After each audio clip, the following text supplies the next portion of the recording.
go from there. If he can't, Yodi will be ready to roll. Yodi's played plenty for us and he's taken a ton of reps, so it's good. Red zone day. Questions?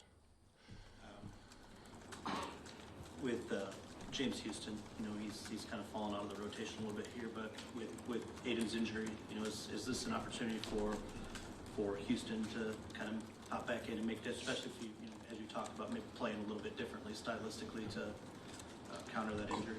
Yeah, I think there's a chance that he goes to the game here, and there may be a place for him. He's been practicing this week, and it's kind of like, so yeah, there could be a place here, but it's like everything else. I mean, it's about the reps in practice, what they look like, and then even when you get in the game, what do those look like? And if they're good and there's production and discipline, then and keep putting them in, and if it's not, put somebody else in. So, but yeah, this is a great opportunity. It's a great opportunity for him. In that same vein, we've now had a few days to see what Isaiah Thomas brings to the table, and the measurables look like they're all there. How has he looked on the practice field going against your offensive tackles? Well, let me start here. The up downs were good. That always jumps on him, right? That's the first thing that jumps on him. But now he can be ready for the next guy that comes in. He gets to watch them do it. But we like Isaiah. Brad and I both liked him when he was coming out, and it's good. It's still early. He's trying to learn our terminology, and and I talked with him this morning. I told him, like everybody else, I said, hey, you come in here and learn what we're doing and just continue to develop, keep working. Already like his work ethic, and you earn everything you get here. So you go, you compete, and we'll take it where it goes. So I don't see him being up this week, but I mean, all right, he's here for a reason, and that's to get a look at him and let him compete with all those other guys. It's obviously a big game. It's sort of game of the league, right? Two really good teams, but it's also October, so yeah, how big is it? Yeah, no. Listen, it is big, and I think because it is. It's a division game. They're playing really well. So are we. We're on the road. They've already got a division win, right, against on the road at Green Bay. So this is big. This is a real big game, and that's the way you have to approach it. This team has caused issues with everybody they've played. And the thing that shows up in the common denominator between all five of these teams that they've beaten is, man, they lose their composure, and communication is not there. And things start going sour, and it snowballs, and it gets worse. And really, nobody's taking them down to the wire, really. And I know the Jet game, there was an opportunity there. But that's what we have to do. We have to take this thing to the fourth quarter and make it a game. And because if you don't do that, it's going to be hard. You're going to be running uphill. So that's really the focus here, man. Keep your composure, communicate, and then you get you got a battle. It's huge. It's huge, and a number of these games, it's well, certainly the Green Bay game early, but it's you score, get a stop, you score. They turn the ball over, you score, and all of a sudden you're 21-0, and it's like, man, and so then you're scraping for answers defensively on how to stop them, and then offensively you're starting to feel like it's a track meet, so you're completely out of your game plan, which is the worst thing you can do.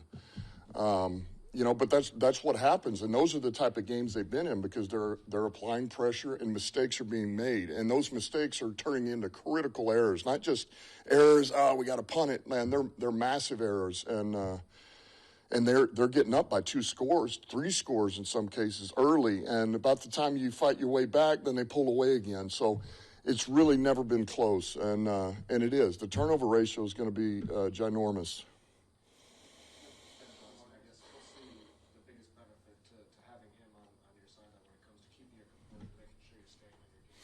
With who? I'm sorry? With that. Yeah. Well, I think the fact that we've seen this, we saw it twice last year, and because really the core of this unit and the thought behind it is still there, still very much there. There's a couple of wrinkles, and the personnel is better. They have upgraded, but I think seeing this and game planning for it and calling the game against it and making sure you have an answer for everything. That's what you want. You need to have an answer. And as long as you give golf an answer, which in turn gives this offense an answer, then you'll be fine. You got a chance. But if you don't have the answer in place, that's where you get in trouble. And some of these teams, it's happened to them. You get in there and all of a sudden it looks like, oh, man, they got issues, And so we've got the answers. Ben's got the answers. It's set up. It's about execution. But yeah, I mean, here we go, man. Ben, this is third year calling the offense, and then, like I say, third game going against this style. So it is big, and I think it gives us an advantage. You obviously got the win in Minnesota last year, but historically, the Lions struggled in that building and struggled in the Metrodome. What is it about playing a road game in that environment that's maybe a little bit more difficult than some of the other places around the league? Yeah, I just know since I've been here, it's a battle going back and forth, and we just made we made some bad plays at the worst times, and they really, it's like I say, the mistakes are one thing. It's when the mistakes are being made and then what it's costing you when you make that mistake, I feel like. And so, look, it's no different. It's a loud environment. As they play pretty good at home, as most teams do. But I think it just goes back to everything else. We got a pretty veteran team, particularly offensively, which is hearing all the, that's where you're really put under fire. The defense is out there, our defense isn't getting all that, whereas our offense is. Well, we're a pretty veteran group. So I feel like, we'll be able to keep our composure, keep our head about us, and then it's about being patient. We got to be patient on offense. That's hard to say, but it is. That's what you have to do. Who's that? So we heard the horn through the wall all during practice. Yeah. Is it annoying? Because the point of it is supposed to be annoying. It's supposed to annoy him. Just unsightly. Did he get hurt in practice because he set up the day before? Yes, he did. Yes, he did. Is he going to practice today? Or? I don't know. I think it's hard to say. Look, if you're asking me, I think it's going to be hard to say he's playing.